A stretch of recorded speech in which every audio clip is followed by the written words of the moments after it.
तेबे देख पिले काली आमे कौन पढ़ुले ना हमर ओडिया शब्द भंडार विषय रे पढ़िथिले आ ए शब्द भंडार भितर आमे तत्सम तद्भव देखि दैथिले आ आमे देशज शब्द देखुतले तो देशज शब्द भितर मु तमनकु देखौतली जे जो द्राविड भाषा रहिथिला हमर तार जो प्रभाव रो कारण कौन रहितला को कारण पाई बोली हमर ए द्राविड भाषार प्रभाव हम ऊपर पडिची बोली मु से जिंस गुडा तमनकु कहउतली आ ସେଥିରେ ଆମେ ଦେଖିଥିଲେ କଣ ନା ବିଭିନ୍ନ କାରଣ ରହିଥିଲା ଯେମିତି କି ମାନେ ଆମର ସଂସ୍କୃତର ପ୍ରଭାବ ହଉ ବା ସଂସ୍କୃତ ଦେଇକି ଆସିଛି ତାପରେ ପଡୋଶୀ ଅଞ୍ଚଳ ଭାବରେ ହଉ ବା ବାଣିଜ୍ୟିକ ସମ୍ପର୍କ ପାଇଁ ହଉ ବା ଆମର ମାନେ ଶାସନଗତ ସମ୍ପର୍କ ପାଇଁ ହଉ ଏମିତି ବହୁତ କାରଣରୁ ଆମର କଣ ହେଇଥିଲା ନା ଦ୍ରାବିଡ ଭାଷାର ପ୍ରଭାବ ଆମ ଉପରେ ପଡିଥିଲା। ଏବେ ଆମେ ଦେଖିଦବା ଏଇ ଯୋଉ ଓଡିଆ ଭାଷାରେ ଦ୍ରାବିଡ ଭାଷାର ଯୋଉ ନିଦର୍ଶନ ମାନ ରହିଛି ତା ସମ୍ପର୍କରେ ତ ପ୍ରଥମ ତ ଦେଖ ଭରତ ମୁନିଙ୍କର ଯୋଉ ନାଟ୍ୟ ଶାସ୍ତ୍ର ରହିଛି ସେଇଥିରେ ଉଲ୍ଲିଖିତ କଣ ଲେଖା ହେଇଛି ଦେଖ ନା ସବରା ଭୀର ଚଣ୍ଡାଳ ସଚର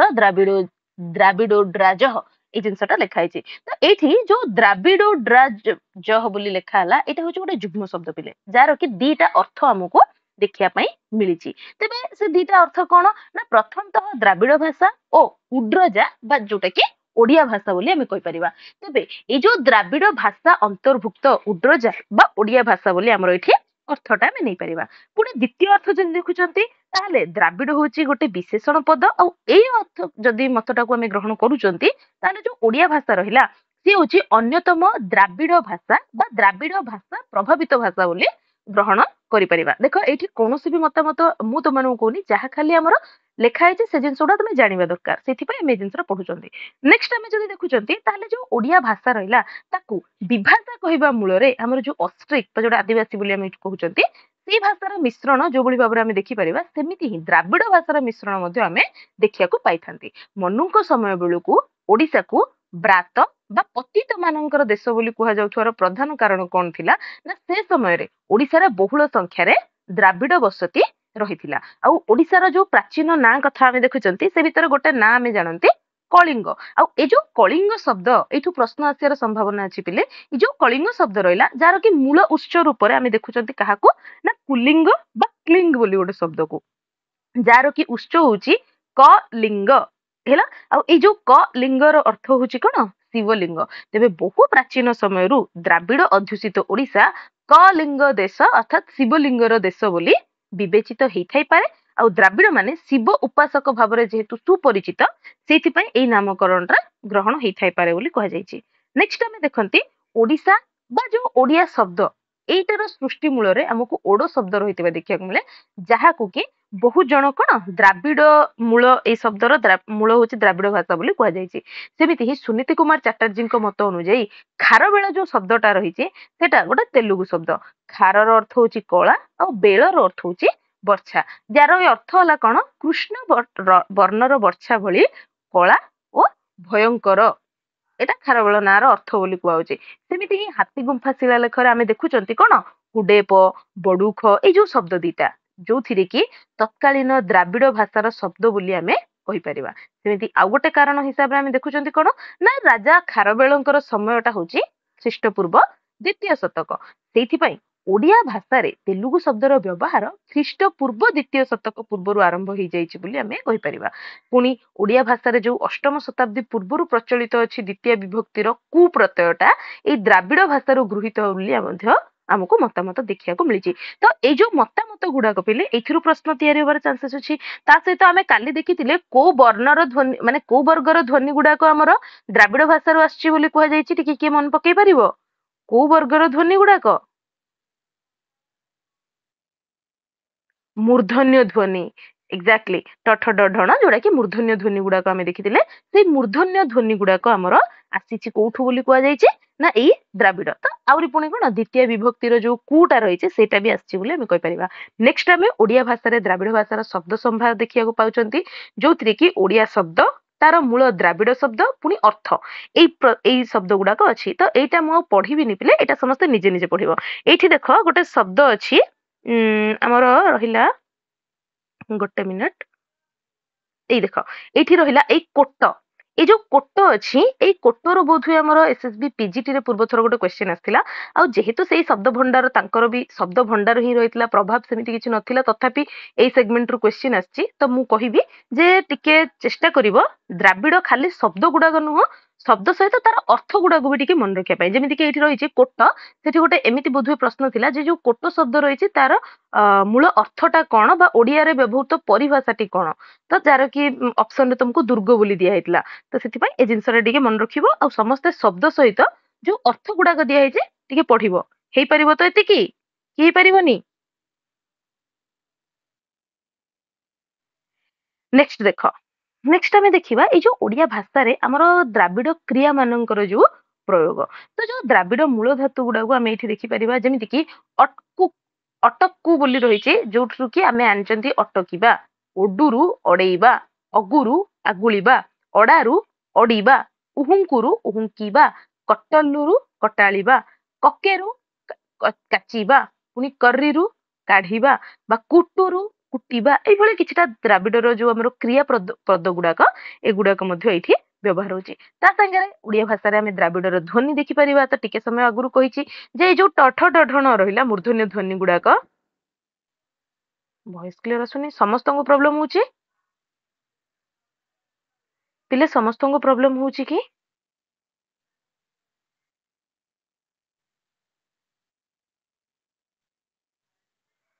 अच्छा अच्छा हो ठीक अच्छे टिके समय ट्राए कर जदि आउ प्रॉब्लम होची ताले मु जणैबो चले मु कहूची ना एठी वर्षा पाई बोली टिके एबे नेटवर्क रो बहुत प्रॉब्लम होची देखो जदि न सुना जाउची ताले मते आउथरे जणैबो हला देखो तो এই जो আমি দেখুଛନ୍ତି ସଂସ୍କୃତ ଭାଷା କଥା ତ এই ଯୋଉ ମୂର୍ଧନ୍ୟ ଧ୍ୱନି ଗୁଡାକ ରହିଲେ ଏଇ ମାନଙ୍କର ମୂଳ ଇଣ୍ଡୋ ୟୁରୋପୀୟ ଭାଷା ପରିବାର ବା ପୃଥିବୀର ଅନ୍ୟ କୌଣସି ଭାଷା ପରିବାରରେ ଏଗୁଡାକ ବ୍ୟବହାର ହଉନଥିଲେ ମୂଳତଃ ଦ୍ରାବିଡ ଭାଷା ହଉଛି ଏଇ ପରିବାରର ଧ୍ୱନି ଆଉ ସଂସ୍କୃତ ଭାଷା ଦ୍ରାବିଡ ଭାଷାରୁ ଏଇ ଧ୍ୱନି ଗୁଡାକ ଗ୍ରହଣ କରିଛି ବୋଲି ଆମେ କହିପାରିବା ସେମିତି ଓଡିଆ ଭାଷା ଦ୍ରାବିଡ ଭାଷାରୁ ପ୍ରତ୍ୟକ୍ଷ ଭାବରେ ବା ସଂସ୍କୃତ ମାଧ୍ୟମରେ ପରୋକ୍ଷ ଭାବରେ ଏ ଧ୍ୱନି ଗୁଡାକ ଗ୍ରହଣ କରିଛି ସେମିତି ଓଡିଆ ଭାଷାରେ ଦ୍ରାବିଡ ପ୍ରତ୍ୟୟ ଗୁଡା କଥା ଯଦି ଆମେ କହିବା ତାହେଲେ ପ୍ରାୟ ସବୁ ଦ୍ରାବିଡ ଭାଷାରେ ଯୋଉ କର୍ମକାରକ ଦ୍ୱିତୀୟ ବିଭକ୍ତି ଆଉ ସମ୍ପ୍ରଦାନ କାରକର ଚତୁର୍ଥୀ ବିଭକ୍ତିରେ ଯୋଉ କୁ ବ୍ୟବହାର ହଉଛି ସେ କୁ ର ବ୍ୟବହାର ଏଥିରୁ ନିଆଯାଇଛି ବୋଲି ଆମେ କହିପାରିବା ଆଉ ଓଡିଆରେ ଯୋଉ କୁ କି କଇ କେ ଏଇ ସବୁ ପ୍ରତ୍ୟୟର ମୂଳ ହଉଛି ଏଇ ଦ୍ରାବିଡ ପ୍ରତ୍ୟୟ କୁ ବା ଆହୁରି ଆମେ କଣ ଦେଖିପାରିବା ଯୋଉ କକୁ ବୋଲି ଆମେ କହୁଛନ୍ତି ଏଟା ଟିକେ ଯେହେତୁ ଦ୍ରାବିଡିଆନ ଟିକେ ଜିନିଷ ପିଲେ ଉଚ୍ଚାରଣରେ ମୋର ଭୁଲ ହେଇପାରେ ତ ସେଥିପାଇଁ ଦେଖିକି ସମସ୍ତେ ମନେ ରଖିବ ସେମିତି ହିଁ ହିନ୍ଦୀର ଯୋଉ କୋ ପ୍ରତ୍ୟୟ ବଙ୍ଗଳାର ଯୋଉ କେ ପ୍ରତ୍ୟୟ ଏ ସବୁର ମୂଳ ରୂପରେ ମଧ୍ୟ ଆମେ ଏଇ ଦ୍ରାବିଡ ପ୍ରତ୍ୟୟ କୁ ହିଁ ଗ୍ରହଣ କରିପାରିବା ତାପରେ ଆମେ ଦେଖିପାରିବା ଓଡିଆ ଆଦିବାସୀ ଦ୍ରାବିଡ କଥା ତେବେ ଆମେ ସମସ୍ତେ ଜାଣିଛନ୍ତି ଯେ ବହୁ ପ୍ରାଚୀନ କାଳରୁ ଅଷ୍ଟ୍ରିକ ଜାତି ସହିତ ଦ୍ରାବିଡ ଜାତି ଏକତ୍ର ମିଳିମିଶିକି ରହୁଛନ୍ତି ସେଇଥିପାଇଁ ବୋଲି ଏମାନଙ୍କ ଭାଷାରେ ପାରସ୍ପରିକ ଶବ୍ଦ ବିନିମୟ ସ୍ୱାଭାବିକ ଆଉ ଏଇ କାରଣରୁ ଅନେକ ଶବ୍ଦ ଉଭୟ ଭାଷାରେ ବ୍ୟବହୃତ ହୋଇଥାଏ ଆଉ ସେଗୁଡାକର ମୂଳତଃ କୋଉ ଭାଷାରୁ ଆସିଛି ତାକୁ ନିର୍ଣ୍ଣୟ କରିବାଟା ଗୋଟେ କଷ୍ଟକର ଜିନିଷ ବୋଲି ଆମେ କହିପାରିବା ତ ସେମିତି କିଛିଟା ଦୃଷ୍ଟାନ୍ତ ଦିଆଯାଇଛି ଯେମିତି କି ଓଡିଆରେ ଆମେ ଦେଖ ଅଗାଡି ବ୍ୟବହାର କରୁଛନ୍ତି ଆଦିବାସୀରେ ଅଗେଡା ବୋଲି ବ୍ୟବହାର ହୁଏ ଆଉ ଦ୍ରାବିଡରେ ଅଗାଡି ଅଗାଡ ଏଇଭଳିଆ ଶବ୍ଦ ବ୍ୟବହାର ହେଇଥାଏ ସେମିତି ଓଡିଆରେ ଆମେ ଅଡା ବ୍ୟବହାର କରୁଛନ୍ତି ତ ଆଦିବାସୀ ଭାଷାରେ ସେଟା ଅଢା ଅଢ ଅଡା ଏଇଭଳି ଭାବରେ ବ୍ୟବହାର ହୁଏ ଦ୍ରାବିଡରେ ଅଡା ବୋଲି ବ୍ୟବହାର ରହିଛି ତ ଏଇଭଳି ବିଭିନ୍ନ ପ୍ରକାର ବ୍ୟବହାର ଏଗୁଡାକ ମୁଁ ପଢୁନି ଏ ଶବ୍ଦ ଗୁଡାକ ଶବ୍ଦ ସମସ୍ତେ ନିଶ୍ଚୟ ପଢିବ ତା ସହିତ ଆମେ ଏମିତି କିଛିଟା ଶବ୍ଦ ଦେଖନ୍ତି ତ ଯୋଉମାନେ କି କଣ ନା ଯୋଉ ଓଡିଆ ଭାଷାରେ ଏମିତି କିଛି ଶବ୍ଦ ରହୁଛି ଯାହାର କି ଆରମ୍ଭ ଉତ୍ସଟା ସଂସ୍କୃତ କି ଦ୍ରାବିଡ ସେଇଟା ବି ନିର୍ଣ୍ଣୟ କରିବାଟା ଆମ ପାଇଁ କଷ୍ଟ ହଉଛି ଠିକ ତ ସେମିତିରେ କିଛିଟା ଶବ୍ଦ ମଧ୍ୟ ଆମକୁ ଦେଖିବାକୁ ମିଳେ ଯେମିତିକି ଦେଖ ଓଡିଆର ଅଗାଡି କଥା ଦେଖୁଛନ୍ତି ଦ୍ରାବିଡରେ ସିଏ ଅଗାଡି ବା ଅଗାଡୁ ଗୋଟେ ଶବ୍ଦ ରହିଛି ଆଉ ସଂସ୍କୃତରେ ଗୋଟେ ଅକାର୍ଯ୍ୟ ବା ଅଗ୍ରାର୍ଧ ବୋଲି ଗୋଟେ ଶବ୍ଦ ରହିଛି ତ ଏଇ ଦିଟାରୁ କୋଉ ଶବ୍ଦରୁ ଆସିଛି ସିଏ ସେଇଟା ମଧ୍ୟ ନିର୍ଣ୍ଣୟ କରିବାଟା ଆମ ପାଇଁ କଷ୍ଟକର ସେମିତି ଉତ୍କଳ ଯୋଉ ଶବ୍ଦ ଆମେ ଦେଖୁଛନ୍ତି ସଂସ୍କୃତରେ ରହିଛି ଗୋଟେ ଉତ୍କଳ ଶବ୍ଦ ପୁଣି ଦ୍ରାବିଡରେ ରହିଛି ଉତ୍କଳ ଶବ୍ଦ ଏଇ ଦିଟା ଭିତରୁ କୋଉ ଶବ୍ଦରୁ ଆମର ଉତ୍କଳ ଶବ୍ଦ ଆସିଛି ତାକୁ ନିର୍ଣ୍ଣୟ କରିବାଟା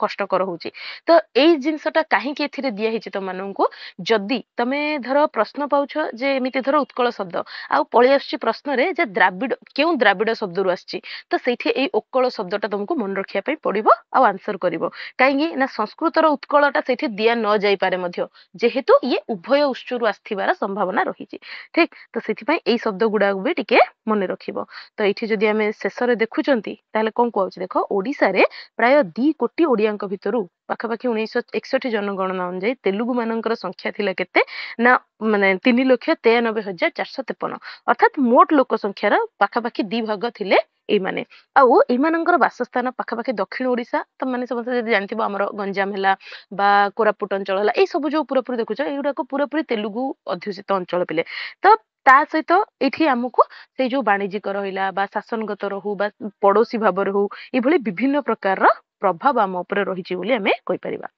एतिके थिला पिले हमर कोन ना द्राविड़ भाषार प्रभाव तो जाबनिक भाषार प्रभाव एबे देखिबा हमें तो जाबनिक भाषार प्रभाव आम पई सेते गुरुत्वपूर्ण नुह काहेकि ना जाबनिक भाषार प्रभाव मध्य काहेकि पड़िछि आम उपरे ये गोटे आगंतुक भाषा हमें आगुरु ही देखिचंती आउ जो वाणिज्यिक हो बा शासनगत हो ए दीटा माध्यम रे सेमानंकर प्रभाव आम उपरे पड़िछि बा जबन मानंकर बा जाबनिक भाषार प्रभाव आम उपरे पड़िछि तो सेई प्रभावटा आम पई एते पढिबाटा गुरुत्वपूर्ण नुह सेथि पई एथिरे आमे देखि परिबा जे जो जाबनिक भाषा रहिछि सी जो आम उपरे प्रभाव पकईछि मुख्यतः 4टा धारा रे आम उपरे से प्रभाव पकई पारछि गोटे होछि कोन प्रशासनिक द्वितीय होछि वाणिज्यिक तृतीय होछि धार्मिक चतुर्थ होछि सामाजिक आधार रे तेबे एठी देखो प्रशासनिक आधार रे बहुत गुडे शब्द रहिछि जेमिति कि प्रशासनिक आधारटा को भी आमे 3टा मुख्य भाग रे विभक्त करि परिबा गोटे देखि परिबा आमे विचार विभाग रे गोटे रहिला हमर राजस्व बा रेवेन्यू भितरे आ गोटे रहिला हमर डिफेंस बा निरापत्ता विभाग जो रहिछि सेथिरे तो एठी बहुत गुडे शब्द रहिछि शब्द गुडा को मो पढुनी ए शब्द समस्त निजे पढिबो आ आगुरु भी जेमिति कि कहिछि जे ए जो शब्द गुडा को दिया गला किछि बही रे तमे यार किछिटा कंट्राडिक्टरी किछि भी देखिया को पाई पार तो किछि टेंशन नबा दरकार नै केवल शब्द गुडा को पढ़ी की मन रखिया पई चेष्टा करिवो नेक्स्ट रहिला वाणिज्यिक आधार भितरे देखो जामा ठु आरंभ करी की काबा पाइजामा बा फानुस अत्तर आईना ए सब गुडा को हमर जाबनिक शब्द रु आछि सेमिति धार्मिक सूत्र रे अर्थात धर्म संबंधित जो शब्द धर्म जबन मानकर धर्म कोन टिए केही कहि परिबो मते इठी जबन मानकर धर्मटा कोन मुसलमान बा इस्लाम बोली आमे जोटा को कहंती तो ए जो मुसलमान माने जे तो से आधार रे आजान ठु आरंभ करी की आजान गा ठु आरंभ करी नमाज पैगंबर ए सब शब्द मानो हमर धर्म सूत्र रे ओडिया भाषा रे पसिची ता सहित आमे देखुचंती कोन ना प्रचलित जाबन जो जाबनिक शब्दावली रहिले तार भाषा तात्विक विवेचन कथा आमे देखि परिबा तो एठी आमे कोन देखुचंती ना जो जाबनिक शब्द मान आमे व्यवहार करचंती ए जाबनिक शब्द मानकर कोन हेची ना किछि किछि माने कारणरू तार जो अर्थ रहिछि से अल्प बहुत परिवर्तन हेची तो देखो आगुरु हमर खाली शब्द गुडा आस्तुला तो जेमिति कि मु कहिछि एथर टिके चेंज हे पारे पैटर्न तो ए शब्द गुडा को टिके निहाती मन रखिया पई ट्राई करिवो जो गुडा कि गोटे परिवर्तित अर्थ नैचंती जेमिति कि देखो जाबनिक शब्द एठी हमर व्यवहार होछि अर्मन अर्मन रो मूल अर्थ होछि कोन इच्छा किंतु ओडिया भाषा रे जदि आमे देखुचंती ताहाले राग हिंसा बा प्रतिशोध पई बोली मध्ये आमे याको व्यवहार करचंती एठी आउथरे क्लियर करेबी मूल अर्थ रे जे प्रचलित नाही सेटा नुह मूल अर्थ रे भी परिवर्तन व्यवहार होउची ता सहित एमिति गोटे परिवर्तित अर्थ मध्ये ग्रहण करिछि से सेमिति आउरी आमे देखुचंती कायदा जोटर कि मूल अर्थ होउची नियम किंतु आमे ओडिया रे कायदा माने कौशल पई व्यवहार करते त माने भी बहुत थर कहितिबो जे मते ए जिंसटा करिवार कायदाटा जणा नै मु जदी सिखि जाउची ताले बहुत सहज रे कर देबी ए भलिया व्यवहार करथाओ तमे तापर से लिखुचन देखो किस्मत जोटा कि मूल अर्थटा होची भाग्य किंतु ओडिया भाषा रे आमे भाग रहिला लांच रहिला ए सब अर्थ मई व्यवहार करचंती सेमिति ही खाना अर्थात माने आमे देखुचंती कोन ना घर जार कि ओडिया भाषा रे प्रचलित अर्थ भितर आमे देखुचंती घर हला बा खाद्य हला ता पई बोली व्यवहार करचंती सेमिति ही खानदान जोटा कि परिवार पई प्राथमिक भाव व्यवहार होतला वर्तमान संभ्रांत अर्थ रे व्यवहार होची कोंती जे सी खानदानी बोली कोंती तो खानदानी अर्थ कोन गोटे संभ्रांत परिवार व्यक्ति विशेष बोली तार अर्थटा रही थाए सेमिति खिलाप आमे देखुचंती प्रतिवाद किंतु परिवर्तित होई कि अवहेला अर्थ ये नेची तापरे पुनी खैरात देखुचंती सुकार्य बा दान धर्म किंतु वर्तमान आमे अपव्यय पई व्यवहार करचंती सेमिति गफलत जोटा कि अवहेला किंतु आमे व्यवहार करचंती संदेश दोष दबा ए सब पईका पुनी तामसा जोटा कि आंदोलन किंतु ओडिया भाषा रे आमे स्वांग पई व्यवहार करचंती त माने सुनिथिबो मोगल तामसा राधा कृष्ण तामसा एमिति बहुत गुडा तामसार ना तापर आमे देखुचंती तकरार जोटा कि उलट पालट तार मूल अर्थ किंतु वर्तमान आमे कଳି अर्थ रे ताको व्यवहार करचंती सेमिति ही आउरी आमे देखि परिबा जाबनिक शब्द भितर तूफान जोटा कि मूल अर्थटा तार प्राचुर्य किंतु ओडिया भाषा रे तार प्रचलित अर्थ होची कोन झड़ सेमिति दरिया जार कि अर्थ होची नई किंतु ओडिया भाषा रे आमे कोन करचंती समुद्र अर्थ रे ताको व्यवहार करचंती सेमिति दिमाग जार कि अर्थ होची बुद्धि किंतु आमे व्यवहार करचंती आस्पर्धा। आस्पर्धार अर्थ कोन टी जानचो रे बिले? आस्पर्धा माने कोन?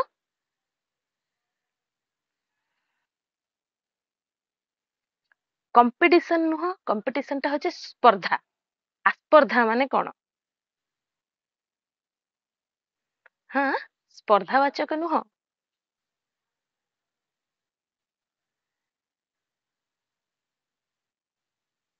अच्छा हो, दुस्साहस आमे व्यवहार करंती, दुस्साहस बोली व्यवहार करंती। साहस आ दुस्साहस जेमिति सेमिति ही स्पर्धा और आस्पर्धा तमे रिलेटेड बुझी परिबो हला। आस्पर्धाटा जेतेबेले कि दुस्साहस मिश्रित होची गोटे स्पर्धा ताको आमे आस्पर्धा बोली कहंती। तो जेमिति कहंती तोर एते आस्पर्धा बोली आमे व्यवहार करंती। अच्छा से तो छाड़, नेक्स्ट आमे देखि परिबा जोडे कि दुआ। दुआटा आमे मूल अर्थरे प्रार्थना ପାଇଁ ବ୍ୟବହାର କରନ୍ତି, କିନ୍ତୁ ଓଡ଼ିଆ ଭାଷାରେ ଆମେ ତାକୁ ପ୍ରଚାର ବା ହୁରି ପାଇଁ ବ୍ୟବହାର କରୁଛନ୍ତି। ସେମିତି ହିଁ ରୋଜଗାର ଗୋଟେ ଶବ୍ଦ ଯାହାର କି ମୂଳ ଅର୍ଥଟା ହଉଛି ପୃଥିବୀ, କିନ୍ତୁ ଆମେ ବର୍ତ୍ତମାନ କଣ ଆୟ ପାଇଁ ବ୍ୟବହାର କରୁଛନ୍ତି। ଆମେ କୁହନ୍ତି ଯେ ତୋର ରୋଜଗାର କେମିତି କରୁଛୁ ବା ଏଇଭଳିଆ ବ୍ୟବହାର କରନ୍ତି। ତ ୟାର ଅର୍ଥ ତ ଏମିତି ଆମେ ଦେଖିଲେ କଣ ନା କିଛିଟା ଜାବନିକ ଶବ୍ଦକୁ ଯିଏକି କଣ ହେଇଛି ପରିବର୍ତ୍ତିତ ଅର୍ଥ ନେଇକି ଓଡ଼ିଆ ଭାଷାରେ ବ୍ୟବହାର ହଉଛି। ତାପରେ ଆମେ ଦେଖିପାରିବା କଣ ନା ଏଇ ଯୋଉ ଜାବନିକ ଶବ୍ଦ ଗୁଡାକ ରହିଲେ, ତ ଜାବନିକର କିଛି ଶବ୍ଦ ରହିଲା, କିଛି ପ୍ରତ୍ୟୟ ରହିଲା, ଯୋଉଗୁଡା କି ଠିକ ଓଡିଆ ଶବ୍ଦ ଆଉ ପ୍ରତ୍ୟୟ ଭଳି ଓଡିଆ ଶବ୍ଦ ଆଉ ପ୍ରତ୍ୟୟ ସହିତ ମିଶିକି ରହିଛନ୍ତି। ଏମିତି କି ଏମିତି କିଛିଟା ଶବ୍ଦ ରହିଛନ୍ତି ଯିଏ କି ଇଂରାଜୀ ଶବ୍ଦ ସହିତ ଜାବନିକ ଶବ୍ଦ ଆଉ ପ୍ରତ୍ୟୟର ମିଶ୍ରଣ ହେଇଛି। ଅତି ବିଚିତ୍ର ଅଥଚ ସ୍ୱାଭାବିକ ଭାବରେ ଏଇ ମିଶ୍ରଣ ଆମକୁ ଦେଖିବାକୁ ମିଳୁଛି। ତା ସହିତ ଓଡିଆ ବିଶେଷ୍ୟ ପାଇଁ ବୋଲି ଜାବନିକ ବିଶେଷଣ ଆଉ ଜାବନିକ ବିଶେଷ୍ୟ ପାଇଁ ବୋଲି ପୁଣି ଓଡିଆ ବିଶେଷଣର ବ୍ୟବହାର ମଧ୍ୟ ଆମକୁ ଦେଖିବା ପାଇଁ ମିଳିଛି। ତ ତାର କିଛିଟା ଉଦାହରଣ ଦେଖ। ତ ଆମର ପୂର୍ବରୁ ଥର ନେଟ ର ଗୋଟେ କ୍ୱେଶ୍ଚିନ୍ ଏଇଭଳିଆ ଥିଲା ପିଲେ, ଯେ ଲେଖା ହେଇଥିଲା ଯେ ନିମ୍ନୋକ୍ତ କୋଉ ଶବ୍ଦଟି ଓଡିଆ ଇଂରାଜୀ ଶବ୍ଦ ସହିତ ଜାବନିକ ପ୍ରତ୍ୟୟର ମିଶ୍ରଣରେ ସୃଷ୍ଟି, ଏମିତି ପ୍ରଶ୍ନ ଗୁଡାକ ଆସେ। ତ ଏଇଠୁ ମଧ୍ୟ ସେଭଳିଆ କ୍ୱେଶ୍ଚିନ୍ ତିଆରି ହବାର ସମ୍ଭାବନା ରହିଛି। ଯେମିତି ଦେଖ ଏଠି ଶବ୍ଦ ଶବ୍ଦର ମିଳନ ଦିଆଗଲା। ଏଠି ଗୋଟେ ଘୋଡା ରହିଲା, ତା ସହିତ ରହିଲା ସୱାର। ତ ଏଠି ଦିଟା ଶବ୍ଦର ମିଶ୍ରଣରେ ଘୋଡା ସୱାର ତିଆରି ହେଇଛି। ସେମିତି ହାଟ ବଜାର, ଶାକ ସବଜି, ମାଛ ତରକାରୀ, ଶହ ହଜାର, ଜିଲ୍ଲା ପାଳ, ଆଇନ ଅନୁଯାୟୀ ମିଶିକି ଆଇନ ଅନୁଯାୟୀ। ତ ଏଠି ଗୋଟେ ଶବ୍ଦ ସହିତ ଅନ୍ୟ ଗୋଟେ ଶବ୍ଦର ମିଶ୍ରଣରେ ଏଇ ଶବ୍ଦ ଗୁଡାକ ତିଆରି ହେଇଛି। ସେମିତି ହିଁ ଶବ୍ଦ ସହିତ ପ୍ରତ୍ୟୟର ମିଶ୍ରଣ, ଯେମିତିକି ଦେଖ ଗିରିଟା ଆମେ ଦେଖୁଛନ୍ତି ଗୋଟେ ଜାବନିକ ପ୍ରତ୍ୟୟ। ତ କିରାଣୀ ଗିରି, ଅସୁଲକାରୀ, ମଦ ଖୋର, ଅଦରକାରୀ, ଅକଲବନ୍ତ, ଅଂଶଦାର, ବାବୁ ପଣିଆ, ଏ ସବୁ ଗୁଡାକର ଆମେ ଉଦାହରଣ ଦେଖୁଛନ୍ତି। ସେମିତି କିଛିଟା ବିଶେଷ୍ୟ ଆଉ ବିଶେଷଣର ମିଶ୍ରଣରେ ମଧ୍ୟ ତିଆରି ହେଇଛି ଶବ୍ଦ ମାନ, ଯେମିତି କି କଳା ଚଷମା। ଆଚ୍ଛା ଏଠି ବିଶେଷ୍ୟଟା କିଏ, ବିଶେଷଣଟା କିଏ ଟିକେ କିଏ କହିପାରିବ? କଳା ଚଷମା ମୁଁ କହିଲି, ଏଠି ବିଶେଷ୍ୟ କିଏ ବିଶେଷଣ କିଏ?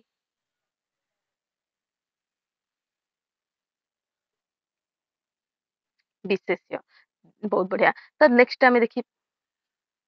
ବିଶେଷଣ, ବହୁତ ବଢିଆ। ନେକ୍ସଟ ଆମେ ଦେଖିଲେ ବଦ ଅଭ୍ୟାସ, ଗରମ ଦୁଗ୍ଧ, ନରମ ତୁଳା, ଏସବୁ ଗୁଡାକ ବିଶେଷ୍ୟ ବିଶେଷଣର ମିଶ୍ରଣରେ ସୃଷ୍ଟି। ସେମିତି ହିଁ ଆହୁରି କିଛିଟା ଅଛି ଯୋଉଟା କି ଇଂରେଜୀ ଶବ୍ଦ ସହିତ ମିଶିକି ଗୋଟେ ଗୋଟେ ଶବ୍ଦର ତିଆରି ହେଇଛି। ଯେମିତି ଅୱଲ ନମ୍ବର, ତ ଏଠି ଅୱଲଟା କଣ ଗୋଟେ ଜାବନିକ ଶବ୍ଦ, କିନ୍ତୁ ନମ୍ବରଟା ଗୋଟେ ଇଂରାଜୀ। ସେମିତି ହିଁ ଡାକ୍ତରଖାନା, ଏଠି ଡାକ୍ତରଟା କଣ ଗୋଟେ ମାନେ ଇଂରାଜୀ ଶବ୍ଦ, କିନ୍ତୁ ଖାନାଟା ଗୋଟେ ଜାବନିକ। ସେମିତି ହିଁ ଆମେ ଦେଖୁଛନ୍ତି ଫାଷ୍ଟ କ୍ଲାସ କାଗଜ, ଫାଷ୍ଟ କ୍ଲାସଟା କଣ ଇଂଲିଶ, କିନ୍ତୁ କାଗଜଟା ହଉଛି ଗୋଟେ ଜାବନିକ ଶବ୍ଦ। ସେମିତି ହିଁ ସ୍ପେଶାଲ ମାଲ, ଏ ସବୁ ଗୁଡାକ ୟାରି ଉଦାହରଣ ପିଲେ। ଦେନ୍ ଆମେ ଦେଖିପାରିବା ଯେ ଆମର କିଛିଟା ନୂଆ କ୍ରିୟା ଶବ୍ଦର ମଧ୍ୟ ସୃଷ୍ଟି ହେଇଛି ବା କ୍ରିୟାପଦ ମାନଙ୍କର ସୃଷ୍ଟି ହେଇଛି। ଯେମିତି କି ଅକଲ, ଅକଲ ଯୋଉ ରହିଛି ତା ଦେହରୁ ଆମେ ଦେଖୁଛନ୍ତି ଅକଲେଇବା, ଜାହିର ଯୋଉ ଜହରେଇବା, ବଦଳରୁ ବଦଳେଇବା, ଅନ୍ଦାଜରୁ ଅନ୍ଦାଜେଇବା। ତ ଏଇ ସବୁ ଗୁଡାକ ତମମାନେ ମଧ୍ୟ ନିଶ୍ଚୟ କେବେ କେବେ ଶୁଣିଥିବ ଯେ ମୁଁ ମୋର ମାନେ ନିଷ୍ପତ୍ତି ବଦଳେଇ ଦେଲି ବା ବଦଳେଇବା ଯୋଉ ଦେଖିଲେ, ଏଇଟା ବଦଳରୁ ଆସିଛି। ତ ଏଇ ଯୋଉ ବଦଳଟା ଆମେ କୋଉଠୁ ଦେଖିଛନ୍ତି, ଜାବନିକରୁ। ଆଉ ସେଇ ଶବ୍ଦରୁ ଏଇ ଗୋଟେ ନୂଆ କ୍ରିୟାପଦର ଆମେ ବ୍ୟବହାର କରୁଛନ୍ତି। ତ ଏମିତି ବହୁତ ଗୁଡାଏ ଉଦାହରଣ ରହିଛି, ଉଦାହରଣ ଗୁଡାକ ସମସ୍ତେ ପଢିବ। ସେମିତି ହିଁ ଆମେ ଆହୁରି କଣ ଦେଖନ୍ତି ପିଲେ, ନା ଯୋଉ ଓଡିଆ ଭାଷାର ଲିଙ୍ଗ ବଚନ କ୍ରିୟା ବିଶେଷଣ ବିସ୍ମୟବାଚକ ଶବ୍ଦ ରହିଲା, ସଂଯୋଜକ ବିଯୋଜକ ଅବୟ ରହିଲା, ରୂଢି ଶବ୍ଦ ଗଠନ ବା ବନାନ ପରିବର୍ତ୍ତନରେ ମଧ୍ୟ ଜାବନିକ ଭାଷାର ବହୁ ପ୍ରଭାବ ଆମକୁ ଦେଖିବାକୁ ମିଳିଛି ପିଲେ। ତେବେ এই ଯୋଉ ଯବନ ମାନେ ଥିଲେ ଏମାନେ ଓଡିଶାର ଯୋଉ ଯୋଉ ସ୍ଥାନ ମାନଙ୍କରେ ବସତି ସ୍ଥାପନ କରିଥିଲେ ସେ ଭିତରୁ କିଛି ସ୍ଥାନକୁ ସେମାନେ ନିଜ ଭାଷାରେ ମଧ୍ୟ ନାମିତ କରିଥିଲେ। ଯେମିତି କି ଦେଖ ଏଇଠି କଣ ନା ରସଲପୁର ହେଲା, ରସୁଲଗଡ ହେଲା, ମହମ୍ମଦିଆ ବଜାର ହେଲା, ଶେଖ ବଜାର, ବାଲେଶ୍ୱର ଏ କଥାର ମୁଖ୍ୟ ସାକ୍ଷୀ ବୋଲି ଆମେ କହିପାରିବା। ତ ଏଇଠି ବାଲେଶ୍ୱର ଶବ୍ଦ ହଉ ବା ଶେଖ ବଜାର ହଉ ବା ମହମ୍ମଦିଆ ବଜାର ହଉ ଏ ସବୁଥିରୁ ତମକୁ କ୍ୱେଶ୍ଚିନ୍ ଆସିପାରେ, ଟିକେ ମନେ ରଖିବ। ନେକ୍ସଟ ଯଦି ଆମେ ଏଇଠି ବାଲେଶ୍ୱର ବୋଲି ଆମେ ଦେଖୁଛନ୍ତି ତାହେଲେ ୟା ଭିତରେ ଯେ ଯାବନିକର ପ୍ରଭାବ ରହିଛି ସେଟା ଆମେ ଜାଣିପାରନ୍ତିନି, କିନ୍ତୁ ଏଇ ଯୋଉ ନାଁଟା ରହିଲା ଭାଷାତାତ୍ତ୍ୱିକ ବିଶ୍ଳେଷଣ ଯଦି ଆମେ କରୁଛନ୍ତି ତାହେଲେ ବାଲେଶ୍ୱରଟା ହଉଛି କଣ ନା ଗୋଟେ ଯାବନିକ ଶବ୍ଦ। ତ ବାଲା ଏ ଶୋର ହଉଛି ବାଲେଶ୍ୱର। ତ ଏଇ ଯୋଉ ବାଲେଶ୍ୱର ତା ନାଁରୁ ଆମକୁ ଦେଖିବାକୁ ମିଳିଥାଏ ଯେ ଇଂରାଜୀ, ଫରାସୀ, ପର୍ତ୍ତୁଗିଜ, ଓଲନ୍ଦାଜ, ଦିନମାର ପ୍ରଭୃତି ଅନ୍ୟ ଜାତି ମାନଙ୍କ ପରି ଯବନ ମାନଙ୍କର ମଧ୍ୟ ଇଏ ଗୋଟେ ପ୍ରଧାନ ବାଣିଜ୍ୟ କେନ୍ଦ୍ର ଥିଲା ବୋଲି କହିପାରିବା। ଏହି ଅଛଗିରି ପିଲା ବାଲେଶ୍ୱରର ପିଲା ଏଇଠି। ହୁଁ, ବାଲେଶ୍ୱରର ପିଲା କେହି ଅଛ ଏଇଠି? ଜାଣିଥିଲ ତମେ ଏଇଟା? ନାଇଁ, ହଉ ଠିକ ଅଛି। ତ ଆଜିଠୁ ମନେ ରଖିବ। ଦେଖ ନେକ୍ସଟ ଆମେ ଦେଖିପାରିବା। ତ ଏଇଠି ଆମେ ଦେଖିଲେ କଣ ଯାବନିକ ଯୋଉ ଶବ୍ଦ ମାନ ଦେଖିଲେ ସେଥିରୁ ଭାଷାତାତ୍ତ୍ୱିକ ପ୍ରଭାବ କେମିତି ରହିଛି ବା ବାଣିଜ୍ୟିକ ବା ପ୍ରଶାସନିକ ଏଇ ସବୁ ଦେଖିଲେ। ତେବେ ଏଇ ଯୋଉ ଯାବନିକ ଭାଷା ରହିଲା ପିଲେ ୟାର ବି ଗୁଡାଏ ଭାଷା ଗୋଷ୍ଠୀ ରହିଛନ୍ତି। ଆରବିକ ହେଲା, ତାପରେ ପାର୍ସୀ ହେଲା ବା ତୁର୍କୀ ହେଲା, ଏଇଭଳିଆ ଶବ୍ଦ ମାନ। ତ ସେଇ ଯୋଉ ଆରବୀୟ ଶବ୍ଦ ମାନଙ୍କ ଭିତରେ କଣ କଣ ରହିଛନ୍ତି ବା ତୁର୍କୀ ଶବ୍ଦ ପାର୍ସୀ ଶବ୍ଦ ମାନଙ୍କ ଭିତରେ କଣ କଣ ବା ଏମିତି କିଛି ଶବ୍ଦ ଅଛନ୍ତି ଯୋଉଟା କି ଉଭୟ ଆରବୀୟ ଆଉ ପାର୍ସିକ ଶବ୍ଦ ଭାବରେ ଆମେ ଦେଖୁଛନ୍ତି। ତା ସହିତ ତୁର୍କୀ ଶବ୍ଦ କଥା ଆମେ ଦେଖିପାରିବା। ଏଇଠି ଦେଖ ଯେମିତି କି ତମକୁ ଏଇ ଯୋଉ ଶବ୍ଦ ଆମର ଦିଆହେଇଛି ପୁରା ଗୁଡାକ ସେଇଠି ଦେଖ କଣ କଣ ଦିଆଯାଇଛି ତୁର୍କୀ ଶବ୍ଦ ଭିତରେ ଉର୍ଦୁ ରହିଲା, କୁଲି ରହିଲା, କଇଁଚି ରହିଲା, ଚାଲୁ ରହିଲା, ଚପାତି ରହିଲା ବା ତୁର୍କ, ତୋପ, ବନ୍ଧୁକ, ବାରୁଦ, ବବୁର୍ଚି ରହିଲା ବା ଆମର ଏଇ କୋର୍ମା ରହିଲା, ଗାଲିଚା ରହିଲା, ଏଇ ସବୁ ଶବ୍ଦ ଗୁଡାକ ଦେଖ ତୁର୍କୀ। କିନ୍ତୁ ଏଇଠି ହିଁ ଦେଖ ଗାଲିଚା ଶବ୍ଦଟା ତମେ ଏଇ ତୁର୍କୀରେ ପାଇଯିବ, ପୁଣି ପାର୍ସିରେ ବି ପାଇଯିବ, ପୁଣି ଆରବିକରେ ବି ପାଇଯିବ। ତ ଏଇ ଜିନିଷଟା ହିଁ ମୁଁ ତମମାନଙ୍କୁ ଆଗରୁ କ୍ଲିୟର କରିଥିଲି। ଯଦି ବି କୋଉଠି ରିପିଟେଡ ଦେଖୁଛ ବା ଏପଟ ସେପଟ ଦେଖୁଛ କିଛି ଷ୍ଟ୍ରେସ୍ ନବା ଦରକାର ନାହିଁ। ଏବେ ଆମେ ଦେଖିବା ପିଲେ ଆମର ଇଂରାଜୀ ଶବ୍ଦ ମାନଙ୍କର ପ୍ରଭାବ କଣ ରହିଛି। ତ ଇଂରାଜୀ ଶବ୍ଦ ଯଦି ଆମେ ଦେଖୁଛନ୍ତି ତାହେଲେ କିଛି ଶବ୍ଦ କଣ ହେଇଥାଏ ନା ଅବିକୃତ ଭାବରେ ବ୍ୟବହାର ହେଇଥାଏ ଓଡିଆ ଭାଷାରେ, ଆଉ କିଛି ଶବ୍ଦ ବିକୃତ ଭାବରେ ବ୍ୟବହାର ହେଇଥାଏ। ତେବେ ଯୋଉ ଗୁଡାକ ଅବିକୃତ ବ୍ୟବହାର ହଉଛି ତାକୁ ତ ଆମେ ଚିହ୍ନି ପାରିବା, କିଛି ଅସୁବିଧା ନାହିଁ, ଠିକ ଅଛି। କିନ୍ତୁ ଆମେ ଏମିତି କିଛିଟା ଶବ୍ଦ ଦେଖୁଛନ୍ତି ଯୋଉ ଗୁଡାକ ବିକୃତ ଭାବରେ ବ୍ୟବହାର ହଉଛି। ତ ଅବିକୃତ ବ୍ୟବହାର ହଉଥିବା ଶବ୍ଦ ମାନଙ୍କର ଉଦାହରଣ ଦବା ମୁଁ କିଛି ଆବଶ୍ୟକ ନାହିଁ। ବିକୃତ ଭାବରେ ଯୋଉ ବ୍ୟବହାର ହଉଛି ସେଗୁଡାକୁ ତମେ ଜାଣିବା ନିହାତି ଦରକାର। ଯେମିତିକି ଦେଖ ଏଠି ଗୋଟେ ଲିଷ୍ଟ ଦିଆହେଇଛି। ଆମେ ଦେଖୁଛନ୍ତି ଅର୍ଦ୍ଦଳି ଶବ୍ଦ ଆମେ ତମମାନେ ବି ବ୍ୟବହାର କରିଥିବ, ଆଉ ଖାସ କରିକି ଯୋଉମାନେ କି ମା ମାନେ ଅଛନ୍ତି ସେଇମାନଙ୍କ ପାଟିରୁ ତମେ ଏଇ ଅର୍ଦ୍ଦଳି ଶବ୍ଦ ଶୁଣିଥିବ। ସେ କହୁଥିବେ ଯେ ତମମାନଙ୍କର ବହୁ ଅର୍ଦ୍ଦଳି ସହିଛି ମୁଁ ପିଲା ବେଳରୁ, ଏଇଭଳିଆ କୁହନ୍ତି। ତ ଏଇ ଯୋଉ ଅର୍ଦ୍ଦଳି ଶବ୍ଦଟା କୋଉଠୁ ନିଆଯାଇଛି ପିଲେ ଆମର ଇଂଲିଶର ଅର୍ଡରଲି ଯୋଉ ରହିଛି ସେଇଠୁ ଆସିଛି। ସେମିତି ହିଁ ଆମେ ଅସ୍ତାବଳ ବ୍ୟବହାର କରନ୍ତି ଯୋଉଟା କି ଇଂଲିଶର ଷ୍ଟେବଲ ରୁ, ଆରାମ ଚେୟାର ଯୋଉଟା କି ଆର୍ମ ଚେୟାର ରୁ ଆସିଛି। ସେମିତି କାଇନ ହାଉସ କୋଚମ୍ୟାନ ରୁ ଆସିଛି ଆମର କଚୁଆନ, ତାପରେ କାଇନ ହାଉସ ରୁ କାଞ୍ଜିଆ ହୁଦା। ସେମିତି କାନ୍ତରାଟି ବୋଲି ଆମେ ବ୍ୟବହାର କରନ୍ତି ଯୋଉଟା କି କଣ୍ଟ୍ରାକ୍ଟର ରୁ ନିଆହେଇଛି। କିଲ୍ଟର ବୋଲି ଆମେ ବ୍ୟବହାର କରୁଛନ୍ତି ଯୋଉଟା କି କଲେକ୍ଟର ରୁ ନିଆହେଇଛି। ସେମିତି ଗିଲାସ ବୋଲି ଆମେ ବ୍ୟବହାର କରୁଛନ୍ତି ଯୋଉଟା କି ଗ୍ଲାସ ରୁ ନିଆହେଇଛି। ସେମିତି ଦରୱାନ ଆମେ ବ୍ୟବହାର କରୁଛନ୍ତି ଯୋଉଟା କି ଡୋର ମ୍ୟାନ ରୁ ଆସିଛି। ପଲ୍ଟନ ଯୋଉଟା କି ପ୍ଲାଟୁନ ରୁ ଆସିଛି। ପଲସ୍ତରା ଯୋଉଟା କି ପ୍ଲାଷ୍ଟର ରୁ। ପିଙ୍ଗଳ କୋଡ ଯୋଉଟା କି ପେନାଲ କୋଡ ରୁ। ପୁଣି ବୁରୁସ ଯୋଉଟା କି ବ୍ରଶ ରୁ। ଲଣ୍ଠନ ଯୋଉଟା କି ଲ୍ୟାଣ୍ଟନ ରୁ ଆସିଛି। ସିଙ୍ଗଲ ଯୋଉଟା କି ସିଗ୍ନାଲ ରୁ ଆସିଛି। କାରକାଟ ଯୋଉଟା କି କରେକ୍ଟ ରୁ ଆସିଛି। ସିଥାମ ଯୋଉଟା କି ଷ୍ଟାମ୍ପ ରୁ। ପୁଣି ସିଲଟ ଯୋଉଟା କି ସ୍ଲେଟ ରୁ। ତାପରେ ହାସପାତାଲ ଯୋଉଟା କି ହସ୍ପିଟାଲ ରୁ ଆସିଛି। ଡାକ୍ତର ଯୋଉଟା କି ଡକ୍ଟର ରୁ। ସେମିତି ହିଁ ବଙ୍ଗଳା ଯୋଉଟା କି ବଙ୍ଗଲୋରୁ। ଟିକସ ଯୋଉଟା କି ଟ୍ୟାକ୍ସ ରୁ। ଇଂରାଜୀ ଯୋଉଟା କି ଇଂଲିଶ ରୁ। ପାଲିସି ଯୋଉଟା କି ପଲିସ ରୁ। ପୁଣି ମାନେ ଯୋଉଟା କି ମିନିଂ ଶବ୍ଦ ଯୋଉ ଆମର ରହିଛି ଇଂଲିଶରେ ସେଇଠୁ ନିଆହେଇଛି। ସେମିତି ହିଁ ଆମେ ଦେଖୁଛନ୍ତି ପିଟୁନି ଟିକସ ଯୋଉଟା ପିନିଟିଭ ଟ୍ୟାକ୍ସ ରୁ ନିଆହେଇଛି। ସେମିତି ହିଁ ନେଲଟଣ ନେଲଟିନ ଯୋଉଟା କି ଲିଣ୍ଟେଲ ରୁ ଗ୍ରହଣ କରାଯାଇଛି। ତା ସହିତ ଆମେ ଦେଖୁଛନ୍ତି ଲେବେଲ ଯୋଉଟା କି ଲେଭେଲ ରୁ ନିଆହେଇଛି। ରିହାତି ଯୋଉଟା କି ରିବେଟ ରୁ। ପୁଣି ଆମେରିକାନ ମାର୍କିନ ଆସିଛି ଏଥିରୁ। ସେମିତି ଆମେ କିଲାମ୍ପ ଦେଖୁଛନ୍ତି ଯୋଉଟା କି କ୍ଲାମ୍ପ ରୁ ନିଆହେଇଛି। ଦାମ୍ବାଜି ଯୋଉଟା କି ଡ୍ୟାମେଜ ରୁ। ପୁଣି କୋଲେଷ୍ଟୋ କୁ ନିଆହେଇଛି ଆମର କୋଲ୍ଡ ଷ୍ଟୋରେଜ ରୁ। ତ ଏଇଠି ତମକୁ କିଛିଟା ଶବ୍ଦ ହୁଏତ ତମମାନେ ଲାଗିଥିବ ଯେ ଏ ଶବ୍ଦ ଗୁଡାକ ତ ଆମେ ସେମିତି କିଛି ବ୍ୟବହାର କରୁନାହାନ୍ତି, ଯେମିତି କି ଷ୍ଟାମ୍ପ। स्टाम्प टाकू तमने सुनिथिबो स्टाम्प बोली सुनिथिबो किंतु सिठाम सुनि नथिबो तबे एठी जो लेखा आइछि पिले एटा से समय रे व्यवहार होउथिला लेखा आइछि बट जतेले एजुकेटेड हेइचंती लोक टिके टिके प्रोनाउंसिएशन रे चेंज हेइ जाइछि सेथि पई से जिंस को केही गुरुत्व दबा दरकार नै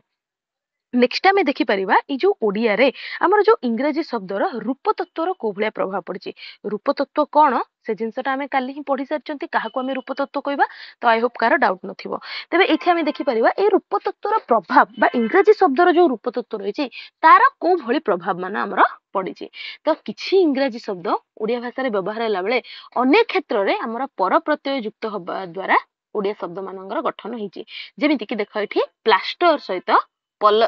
और जोग होइकी आमे देखुचंती कोन पलस्तरा आ एटा प्लास्टर युक्त आ पिले हला नेक्स्ट रोलर सहित आर जोग होइकी रोल बोली करा हिची सेमिति ही डाक्टर युक्त आनी करिके डाक्तरानी ए शब्दटा विषय रे क्वेश्चन थिला बेले जो डाक्तरानी कहूची नेक्स्ट आमे देखि परबा मास्टर युक्त आनी मास्टरानी कॉन्ट्रैक्टर युक्त ई कांतराटी टैंक युक्त ई टांकी फंड युक्त ई फंडी टावेल युक्त इया तौलिया हिची फुट युक्त इकिया फुटिकिया हला इंच युक्त इकिया इंचिकिया हला अमेरिकन प्लस ई मार्किनी बोली आमे व्यवहार करछंदी यूरोप युक्त इय यूरोपीय एठी तुमको किछिटा माने प्रॉपर फॉर्म रे पसला न पसला भलिया लागिवो किंतु एई भलिया व्यवहार होउची बोली हमको दिया हिची ठीक अछि नेक्स्ट आमे देखि परिबा जे जो अनेक क्षेत्र रे कोन हिची ई जो इंग्रजी शब्द ता पूर्वरु ओडिया बा जाबनिक पूर्व पद माननको व्यवहार कराइछि बा प्रत्यय माननको व्यवहार कराइछि आ ओडिया शब्द मानकर गठन होइछि जेमिति कि देखो गैजेटेड गैजेटेड ता गोटे इंग्लिश शब्द किंतु एठी अण व्यवहार करा हिछि गोटे प्रत्यय जोटा कि अण गैजेटेड आमे कहउचंती सेमिति ही अण कांग्रेस बे जोटा कि जाबनिक गोटे प्रत्यय पिले बा पूर्व पद गोटे सेटा टाइम सहित जोक होइकी बे टाइम बे रूल ए सब गुडाकर व्यवहार होछि तापरे आउ किछटा परिवर्तन केमिति आछि ना ओडिया भाषा सहित इंग्रजी विशेषण संगरे ओडिया हो बा जाबनिक विशेष्यर मिश्रण रे सृष्टि होछि जेमिति कि फाइन धोती सिविल मकद्दमा लास्ट गाड़ी लोकल गाड़ी मिलिटरी पोशाक ऑर्डिनरी कागज एठी कोन गोटे कागजटा होछि हमर गोटे जाबनिक शब्द किंतु ऑर्डिनरी ऑर्डिनरीटा होछि गोटे इंग्लिश तो ए दिटर मिसिकी सेमिति प्राइवेट कथावार्ता ई भली सब गुडाक उदाहरण आमे देखुचंती तापर आमे देखुचंती जे ओडिया शब्द मानकर ध्वनिर परिवर्तन होइछि ध्वनि आमे समस्त बुझुचंती तो बहुत गुडा कारण रहिछि पिले ए ध्वनि रे परिवर्तन आसीबार देख जेमिति कि मु कहिथिली जे प्रभावटा काहे कि पडिछि तार कारण गुडाकर प्रश्न आस्थिला सेमिति प्रश्न भी आस जाई पारे जे गोटे भाषा जदि तार ध्वनि रे परिवर्तित हेकि व्यवहार होउछि गोटे शब्द तार ध्वनि परिवर्तन रे हेकि व्यवहार होउछि ताले जे ध्वनि परिवर्तन रो कारण कोन हे पारे जेमिति प्रभाव रो कारण पचरा होउछि सेमिति ध्वनि परिवर्तन रो कारण पचरा हे पारे त से ध्वनि परिवर्तन रो कारण कोन होइछि सेथिरे मध्ये देखि दियो कोन कोन कारण प्रथमतः अनुकरण रो अपूर्णता जेतेले आमे गोटे जिंस को अनुकरण करी उच्चारण करचंती तो सेथिरे जदि अपूर्णता आछि ताहाले भी भ्रम आस जाय पारे जेमिति कि रिक्शा रु रिस्का कर दबा डेस्क को डेस्क कर दबा ओवरसियर को उग्रेसर कर दबा बा कंपाउंडर को कुंपाउंडर कर दबा एठी कोन आमे जो अनुकरण करूछंती शब्दटा को सेठी अपूर्णता आसला सेमिति ही भ्रामिक बा लौकिक व्युत्पत्ति बोली आमे कहि परिबा तो कोन हेथाय ना ओडिया माने हमर अपरिचित किछिटा इंग्रजी शब्द उच्चारण बेले ता स्थान रे किछिटा समध्वनि विशिष्ट गोटे परिचित शब्द को व्यवहार करूछंती जेमिति कि देखो आर्म आर्मटा आम पय गोटे अपरिचित किंतु आरामटा आम पय गोटे परिचित तो सिमिलर जेहेतु अछि तो सेठी आर्म जगह रे आमे आराम चौकी बोली कहउचंती बा आराम चेयर बोली कहउचंती सेमिति ही कांस्टेबल जगह रे आमे कांस्टे जो रहिछि सेटा आमे कनिष्ठ आम पय गोटे फैमिलियर वर्ड अछि तो आमे कनिष्ठबल बोली व्यवहार करचंती सेमिति हॉस्पिटल जोड़ा कि अस्पताल आमे व्यवहार करचंती जुरी को आमे जोड़ी पय व्यवहार करचंती ए भली ध्वनि साम्य थिबा किछिटा शब्द रो आमे व्यवहार करि दोउछंती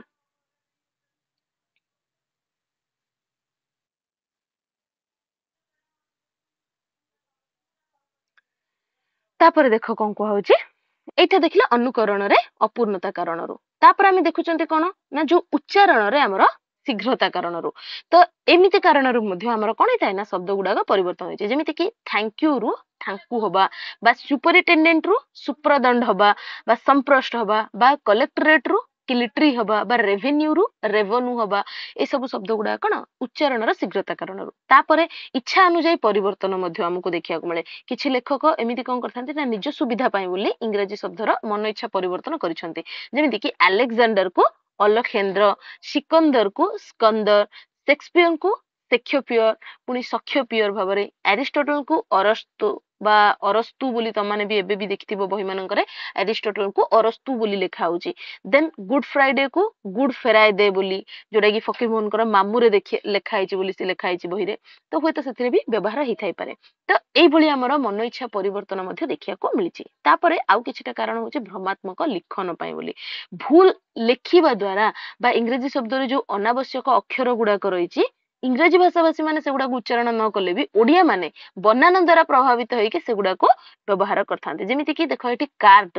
सर्टिफिकेट चार्ट कोर्ट रिपोर्ट ए सब गुटा तो एथिरे जदि हमें देखुचंती ताहले जो रेफ टा रोचे सेटा उच्चारित हुएनी जेमिति कि हमें कोन कोंदी शर्ट बोली कुहंती इंग्लिश रे जतरा हमें शर्ट कहउचंती शर्ट कुहंतीनी शर्ट ए भलिया कुहंती सेमिति कार्ड बोली कुहंती कार्ड बोली कुहंतीनी हमें इंग्लिश रो उच्चारण कहउची किंतु ओडिया रे सेही आर टा हमर बनान पई बोली रेफ टा को हमें व्यवहार करूचंती तो ए भली बहुत गुडा कारण रहिची तापर हमें देखि परिबा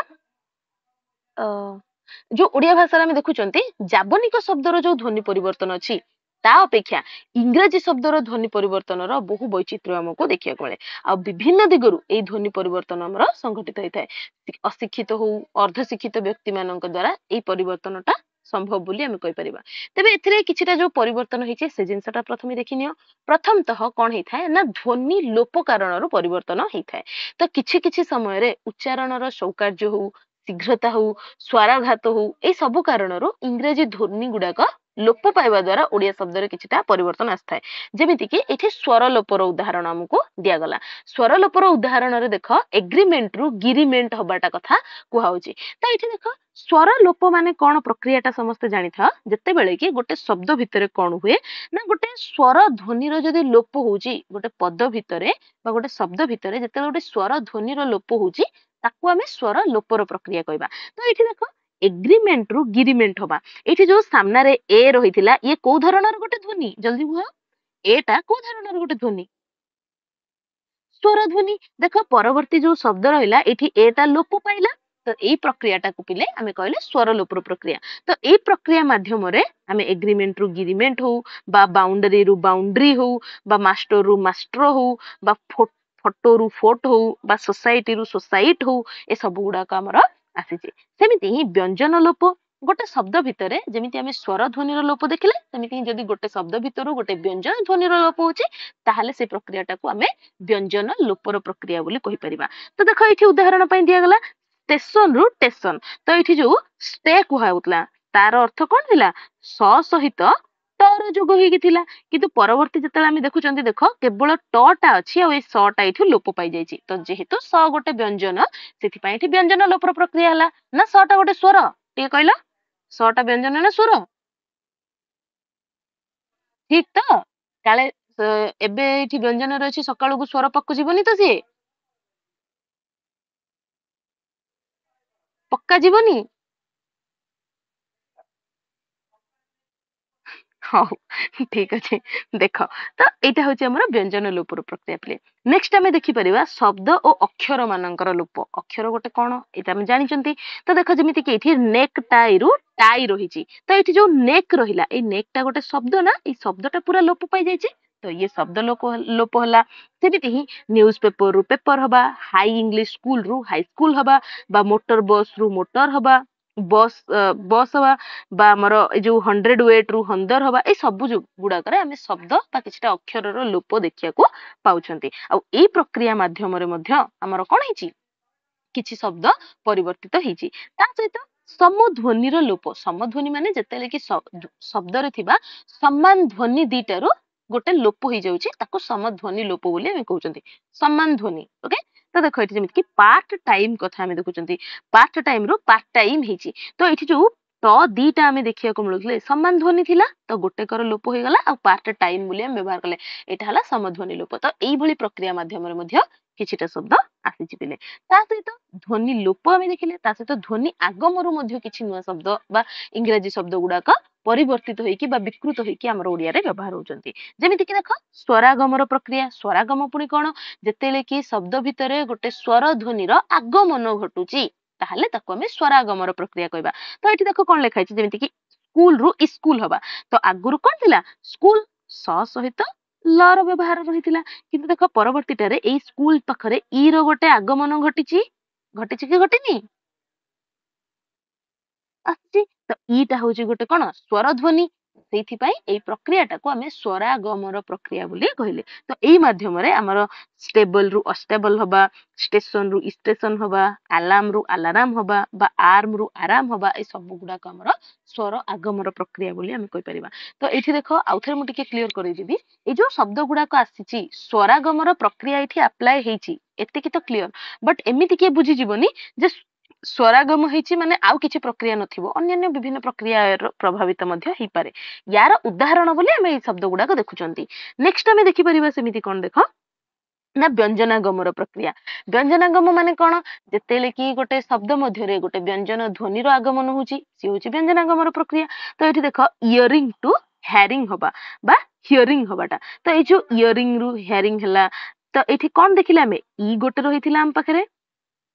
ଇ ରହିଥିଲା, ଏଇ ଇ ଟା ହି ରେ ପରିଣତ ହେଲା। ତ ଇ ହି ହ ଟା କଣ ଗୋଟେ ବ୍ୟଞ୍ଜନ, ତ ହ ଟା ଯଦି ଆଗମନ ଘଟିଲା, ସେଥିପାଇଁ ୟାକୁ ପ୍ରକ୍ରିୟାଟାକୁ କହିଲେ ଆମେ ବ୍ୟଞ୍ଜନାଗମର ପ୍ରକ୍ରିୟା। ତାପରେ ଆମେ ଦେଖୁଛନ୍ତି କଣ ଦେଖ ନା ଧ୍ୱନି ବିପର୍ଯ୍ୟୟର ପ୍ରକ୍ରିୟା। ବିପର୍ଯ୍ୟୟ ମାନେ କଣ କେହି ଟିକେ କହିପାରିବ? ଆ ଭିତରେ ଧ୍ୱନି ବିପର୍ଯ୍ୟୟ ମାନେ କଣ କହିଲ ଜଲ୍ଦି ଜଲ୍ଦି? କିଏ ଜାଣିଛ? ଧ୍ୱନି ବିପର୍ଯ୍ୟୟ ମୁଁ କହିଲି, ତାର ଅର୍ଥ କଣ? ଏଇ ପ୍ରକ୍ରିୟାଟା କଣ କହିଲ ଜନ୍ମେଜୟ? ଧ୍ୱନି ବିପର୍ଯ୍ୟୟର ପ୍ରକ୍ରିୟାଟା କଣ?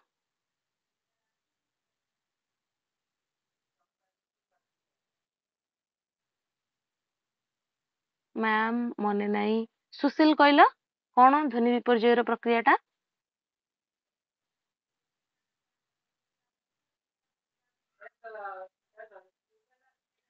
ଚିକୁନ? ନାଇଁ ମ୍ୟାମ୍ ମନେ ନାହିଁ। ଚିକୁନ?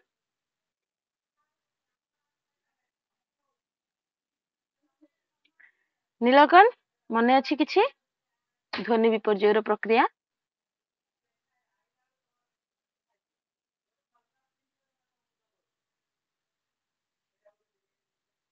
ପଚାରୁଛି କିଛି ମନେ ଅଛି?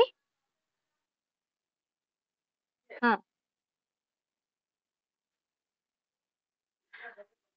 ଧ୍ୱନି ବିପର୍ଯ୍ୟୟ ଶବ୍ଦ ଅର୍ଥ ସହିତ କେମିତି ଜଡିତ ହେଲା ମତେ ଟିକେ କହିଲ?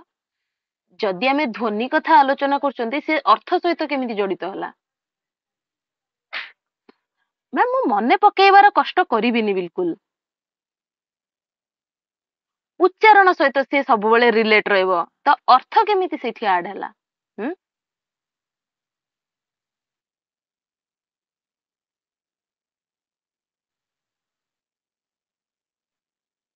ଆଚ୍ଛା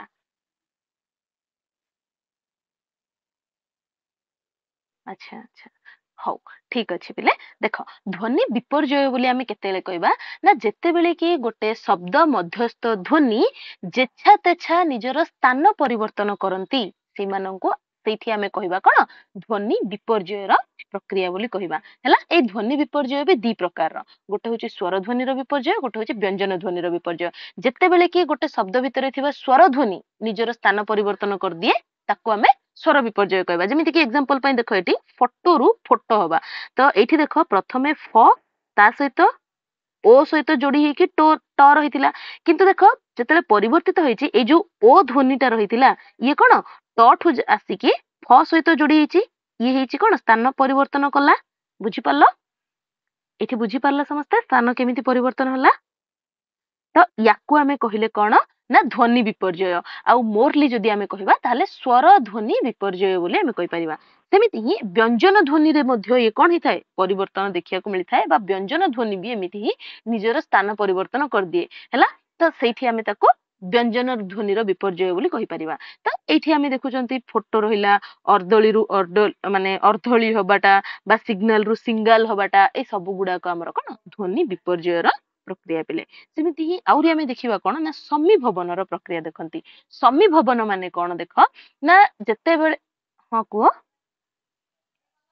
କୁହ।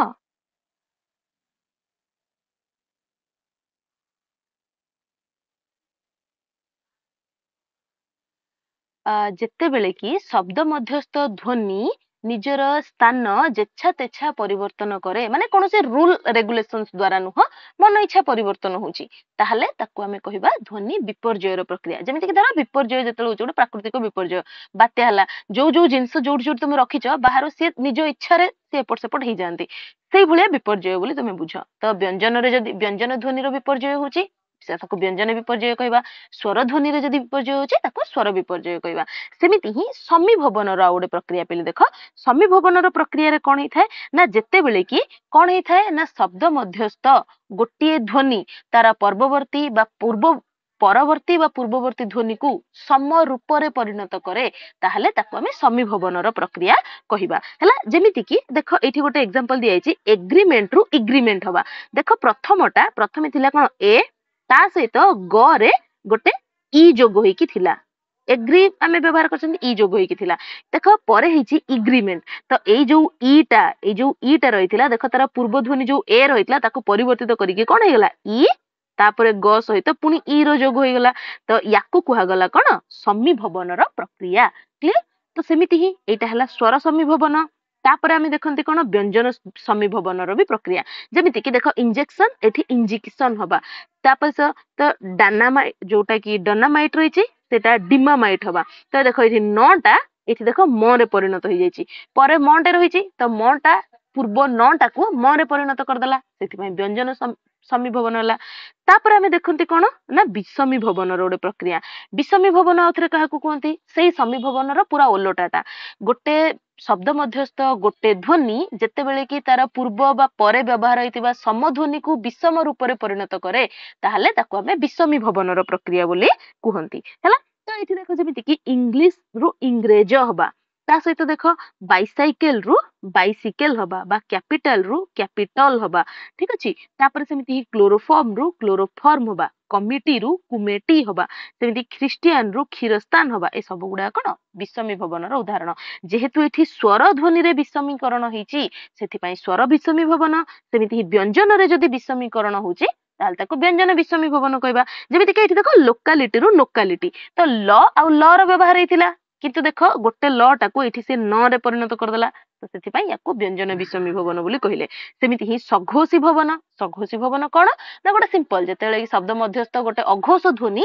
ସଘୋଷ ଧ୍ୱନିରେ ପରିଣତ ହଉଛି ତାକୁ ଆମେ ସଘୋଷୀ ଭବନର ପ୍ରକ୍ରିୟା କହିଲେ। ଏଇଠି ଡିକ୍ଲେୟାର ରୁ ଦିଘଲାଟ ହବା ବା ଡିକ୍ରିରୁ ଡିଗ୍ରୀ ହବା ବ୍ଲକ୍ସ ରୁ ବଗଲସ ହବା ଏସବୁ ଗୁଡାକ ତାର ଉଦାହରଣ। ଅଘୋଷୀ ଭବନ ଯେତେବେଳେ କି ସ୍ୱର ଶବ୍ଦ ମଧ୍ୟସ୍ଥ ଗୋଟେ ସଘୋଷ ଧ୍ୱନି ଅଘୋଷରେ ପରିଣତ ହେଇଯାଉଛି ତାକୁ ଆମେ ଅଘୋଷୀ ଭବନର ପ୍ରକ୍ରିୟା କହିବା। ଯେମିତିକି ଦେଖ ଏଠି ଅବସେଣ୍ଟ ରୁ ଆବସେଣ୍ଟ ହବା ତ ବ ଟା ଆମର କଣ ଗୋଟେ ସଘୋଷ ଧ୍ୱନି ସମସ୍ତେ ଜାଣିଥିବ ପ ଟା ଗୋଟେ ଅଘୋଷ ଧ୍ୱନି ବ ଟା ଯେହେତୁ ପରେ ପରିଣତ ହେଇଗଲା ସେଥିପାଇଁ ୟାକୁ ଆମେ ଅଘୋଷୀ ଭବନର ପ୍ରକ୍ରିୟା କହିଲେ। ସେମିତି ହିଁ ମହାପ୍ରାଣୀ ଭବନ ହେଲା ଅଳ୍ପ ପ୍ରାଣୀ ଭବନ ହେଲା ମୂର୍ଧନି ଭବନ ହେଲା ଏଇ ସବୁ ବିଭିନ୍ନ ପ୍ରକ୍ରିୟା ମାଧ୍ୟମରେ ପିଲେ ଆମର ଶବ୍ଦ ଗୁଡାକର ପରିବର୍ତ୍ତନ ହେଇଛି। ତେବେ ଦେଖ ଏଇଠି ଏ ପ୍ରକ୍ରିୟା ଗୁଡାକ ଏତେ ଗୁରୁତ୍ୱପୂର୍ଣ୍ଣ ରହିବନି କିନ୍ତୁ ତଥାପି କହିବି ଯେ ପ୍ରକ୍ରିୟା ଗୁଡାକୁ ଟିକେ ମନେ ରଖିବା ପାଇଁ ଚେଷ୍ଟା କର କାହିଁକି ନା ଆମର ପ୍ରଭାବର କାରଣ ଏଗୁଡାକ ସେଥିପାଇଁ ହୁଏତ ପ୍ରଶ୍ନ ପଚରା ଯାଇପାରେ। ତାପରେ ଆମେ ଦେଖିପାରିବା ଆମର ଏଇ ଯୋଉ ସ୍ୱର ଧ୍ୱନିର ପାରସ୍ପରିକ ପରିବର୍ତ୍ତନ। ପାରସ୍ପରିକ ମାନେ ସେମିତି କିଛି ଗୁରୁତ୍ୱପୂର୍ଣ୍ଣ ନୁହଁ ଅ ଟା ଆ ରେ ପରିଣତ ହଉଛି ପୁଣି ଆ ଟା ଅ ରେ ପରିଣତ ହଉଛି ଏଇଭଳିଆ ପରିବର୍ତ୍ତନ ଗୁଡାକୁ ଆମେ ପାରସ୍ପରିକ ପରିବର୍ତ୍ତନ କୁହନ୍ତି। ତ ଏଠି ଦେଖ ବକ୍ସ ରୁ ବାକ୍ସ ହେଇଯିବା ଡକ୍ଟର ରୁ ଡାକ୍ତର ହେଇଯିବା ହସ୍ପିଟାଲ ରୁ ହାସ୍ପାତାଳ ହବା ତ ଏଇଠି ପାରସ୍ପରିକ ପରିବର୍ତ୍ତନ ଆମେ ଦେଖୁଛନ୍ତି। ନେକ୍ସଟ ଆମେ ଅର୍ଥତତ୍ତ୍ୱ ବି ଦେଖିପାରିବା। ଅନେକ ଇଂରାଜୀ ଶବ୍ଦ ଏମିତି ଆମର ରହିଛି ଯୋଉମାନେ କି ଓଡିଆ ଭାଷାରେ ଅର୍ଥ ପରିବର୍ତ୍ତନକୁ ମଧ୍ୟ ସ୍ୱୀକାର କରିଛନ୍ତି। ଯେମିତି କି ଦେଖ ସିଲି ଶବ୍ଦ ସିଲିର ଅର୍ଥ ହଉଛି କଣ ନା ନିରୀହ କିନ୍ତୁ ବର୍ତ୍ତମାନ ଆମେ ଓଡିଆରେ ଯେତେବେଳେ ବ୍ୟବହାର କରୁଛନ୍ତି ତାକୁ ବୋକା ଅର୍ଥରେ ବ୍ୟବହାର କରୁଛନ୍ତି। ସି ଯେ ସିଲି ପର୍ସନ ବୋଲି କୁହନ୍ତି ତ ସେ ଗୋଟେ ବୋକା ପାଇଁ ଆମେ ବ୍ୟବହାର କରୁଛନ୍ତି। ସେମିତି ଆହୁରି ଗୋଟେ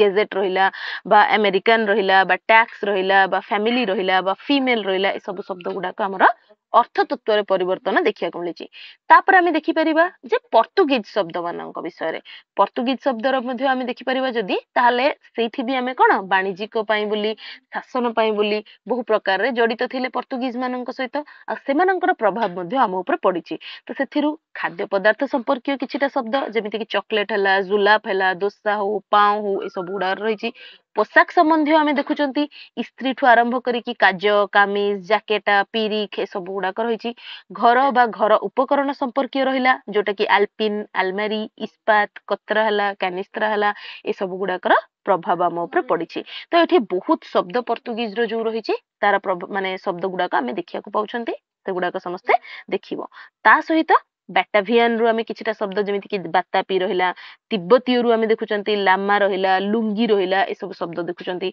सेमिति रशियन रु देखिबा सोवियत रहिला स्पुटनिक रहिला एगुडाक मिस्र र भाषा रु आमे देखिबा मस्ताबा हला तापर उत्तर कोरिया रु आमे देखुचंती युलु शब्दर प्रभाव साम्य भाषा आमे देखिबा जदी सेनाम र प्रभाव माने सेनाम शब्दटा आमे देखिया को पाउचंती सेमिति कंबोडियन भाषा जदी आमे देखुचंती ताले आंको जो रहिछि तार प्रभाव आमे देखुचंती हिब्रू आमे देखि परिबा सामुएल शब्दटा जो रहिछि हिब्रू भाषा रो नियाइछि सेमिति फ्रेंच बा आउ किछिटा यूरोपियन लैंग्वेज आमे देखुचंती फरासी रु देखो गैरेज बजेट जज ज्यूरी सेमिज ए सब गुडा को आमे देखिया को पाउचंती सेमिति ओलंदाज जदी आमे देखिबा ताले तुरुफ रहिला पेरिस रहिला लंडन रहिला ब्रांडी इस्ट्रापान तापरे चिड़ितन ए सब जो शब्द गुडा को हमर ओलंदाज रु नियाइछि सेमिति जर्मन रु जदी आमे देखुचंती या बोली जो आमे शब्दटा व्यवहार करचंती जोटा कि हमर कोन ह अर्थ रे व्यवहार होछि ताका बाकी राउरकेला अंचल बेले सेमिति गेटे रहिला मॉर्गन रहिला किंडर गार्डन रहउछि जोटा कि केजी बोली आमे नॉर्मल पिला मानक विषय देखुचंती से गुडा को आमे जर्मन रु निचंती सेमिति डैनिश रु सिस्टर शब्द आमे देखुचंती स्लीविक रु बर्लिन शब्द को देखुचंती इटालियन रु सोडा पतलून ए सब शब्द स्पेनिश रु चेरी कर्क ए सब देखुचंती ता सहित अन्य भी वैदेशिक भाषा मान जेमिति कि जापानी फुजियामा ठू आरंभ करी कि योकुनी मुर्साकी ए सब शब्द मान देखुचंती चैनिक जदि आमे देखिबा चीनी चा ए सब शब्द गुडा को आमे देखिया को पाउचंती सेमिति ग्रीक भाषा रु मध्ये आमे ट्रेजेडी कॉमेडी सिमेई जबन ए सब शब्द गुडा को देखिया को पाइछंती तो एतिकी आमे देखुचंती पिले बहुत गुडाए शब्द हमर जोटा कि अन्य भाषा मानकर ओडिया भाषा रे व्यवहृत होउची तो एतिकी होउची हमर पिले शब्द भंडार विषय रे नेक्स्ट क्लास रे आमे नेक्स्ट चैप्टर ठो आरंभ करिबा ठीक अछि।